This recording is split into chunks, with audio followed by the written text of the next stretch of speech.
It's the Sittin' Sports Side Podcast. Can't wait. With Mike James. Come on, man. And Eric Hanman. I have dedicated my life to this team, okay? On 1045theteam.com.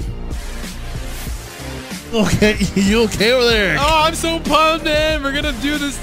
Willie Bloomquist is their seventh. Willie. Of all seven, and we'll give a special shout out to some other players who participated in this event that we enjoyed seeing at this game. We mentioned Aaron Rowan, though, in the podcast where you can listen to Andy Sonnenstein. Real quick about Andy Sonnenstein's podcast. If you haven't listened to that one, go to youtube.com/team1045 for others as well as Todd Seal, Willie Bloomquist. Wait, no, this is Willie Bloomquist. Yep. Wade Bob, Juan Pierre, Goose Gossage, and Aaron Harang. But real quick, he mentioned Sonnenstein in that podcast about the winners of the World Series that he lost to. That was Pedro Feliz, who was there for the Philadelphia Phillies. He was there.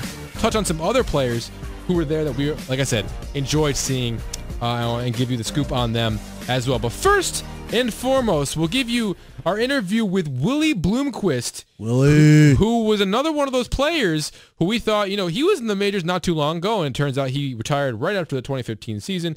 And whether this is his last season or not, we've got to listen to it and take it right from his mouth. 1045 The Team in Albany, New York. We're here with Willie Bloomquist, sporting his D-bags gear. How you doing today? Great day, man. This is an awesome event. It's the first time I've personally been to Cooperstown. This is what a great place. This is the pinnacle, the mecca of baseball, and I'm excited to be here. Now, I remember your name coming up like a lot, recent memory. And when did you officially retire? Obviously, but are you officially done with the game? Well, I'm officially done playing. Yes, okay. This is the first time I picked up a ball or a bat in well over a year. So, from that standpoint, yeah, the playing days are long behind me, but I still remain in the game with, at a special assistant level with the Diamondbacks, and doing some things around the game still.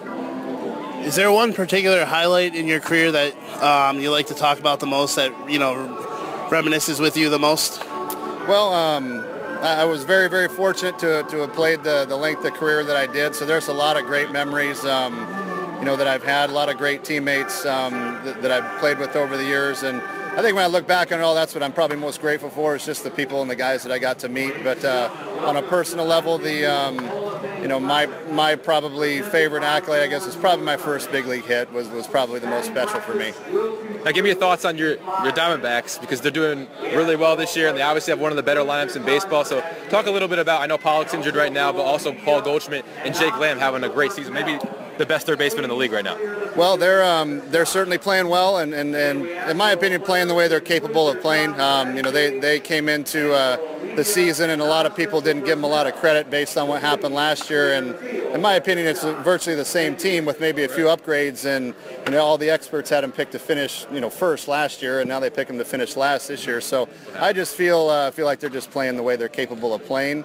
And they're off to a good start, but obviously it's a long season, and as long as they continue to play within themselves and keep pitching the way they're pitching, they're going to be there in the end. Willie Bloomquist, thank you. Thanks, guys. I appreciate it. So that was Willie Bloomquist, our final interview from Cooperstown Hall of Fame Classic. And as you heard in the background of that interview, they were kind of ushering us off the field at that point. Yeah, we were down to go get. I'm going to lift off some names that we were just itching to get, just didn't have an opportunity to talk to them. Cody Ross, John Buck. Johnny Gomes. Thank you. You took the words right out of my mouth. Heath Bell. How about a little bit? Who took part in the bubblegum blowing contest, by the way? He did. Craig Monroe. Michael Kadire was one I really wanted to talk to, but I could not. And then Jack Wilson. And what about your one you really want to talk to? He didn't blow us off, but he's like, let me go take batting practice first, then I'll talk to you. And we never got to talk to him. Luis Soho, the former Yankee. He was legendary 51-year-old who's the only player there repping the Yankees other than Gossage, but the one playing the game that represented the Yankees. Yep. Unfortunately, didn't get to talk to him.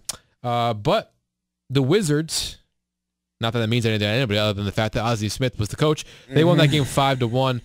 Really good interview there with Bloomquist, and similar to our interview with Aaron Harang, and if you missed that, it's up on YouTube as well. It was like, he was in the game not too long ago, but they were both seemed to be checked out of the game for good now in terms of playing the game.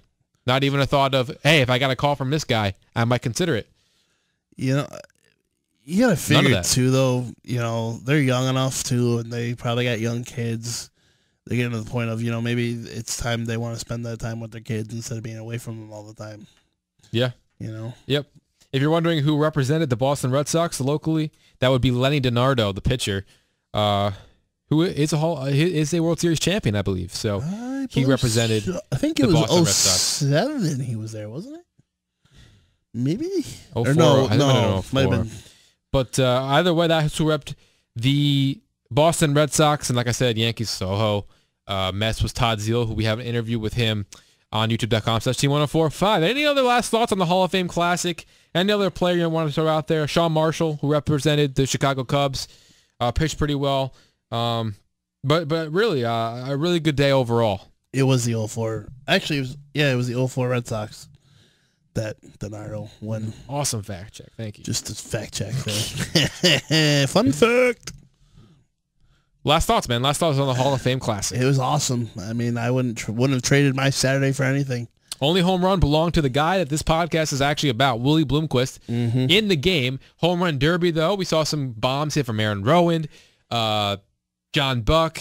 Oh, I got one thing I got to touch on. Let's do it. I am disappointed in the Hall of Fame. How do you put Griffey's plaque up there without his hat on backwards? Come on, man. That just annoys me. I'm sorry. You think they asked him? You think they were like, Ken, you think or Junior, if they call him Junior, do you want your plaque to have your hat backwards? Like, nah, I'll stick convention. But when you think of Griffey, though, you think of the backwards hat. That's just personally, I think. Am I mad about it? No. Something that I noticed, and I went a couple of years ago, and actually went last year as well. I've actually gone once a year, actually, the last 2 years, thanks to this Hall of Fame Classic, which was a great experience. But I'm starting to notice they're running out of places to put plaques. They got 5 new people going in, so they have about, I believe, 3 more spots in that one. Then they have 8 more after that. And then what do you do? Gonna have to build a new wing. I guess so. Yeah. I guess that begs the question: where will Jeter be in the new wing? Ooh. Will Mo be in the new wing? Yeah, so it'd be interesting to see who. No, he'll have to be in the At this point, I'm so hung up in this that I can't wait till next year to see who's going to be there. What's going to be similar players represented, because it was Aaron Rowan's 3rd Hall of Fame Classic when he won the MVP in this past one. But I'm really interested to see next year. And like I said, I can wait for it, obviously. Yeah. And then there's going to be another event at the Hall of Fame with the induction ceremony of Bagwell. I'm hoping Pudge. We might get lucky enough to be able to be there for that. And yeah, it'd be awesome to be able to talk to anyone, because there's a bunch of Hall of Famers that show up for that. So you'd be able to talk to some Goose again. I mean, am I guaranteeing that we're gonna be able to get the new guys going? And absolutely not. No, but if we can get the old guys, I mean, look at Frank Thomas a couple of years ago, Greg Maddox, Tom Glavine, a lot of recent guys, Randy Johnson. I'd love to talk to. So I would love me, out of anybody that I can interview. Yeah, the coolest thing would be to keep your eyes on youtube.com/team1045 for that, as well as 1045theteam.com to see a future Sit in Sports Side podcast as well, not just this special edition right here. I will be returning in July, and just so everybody knows. Oh, yeah, Mike's taking a small hiatus. Another hiatus. So good for Mike doing a little horse racing announcing, so you can catch them at. And away they go. There you go. There you go. Sneak preview. On Twitter at AnnouncerMJ44. There you go. So once again, I had one last thing I wanted to say about the Hall of Fame Classic, but I missed it. What was that? Go for it. I don't know, man. You forgot? Yeah. But do you need me to delay a little bit more here so you No,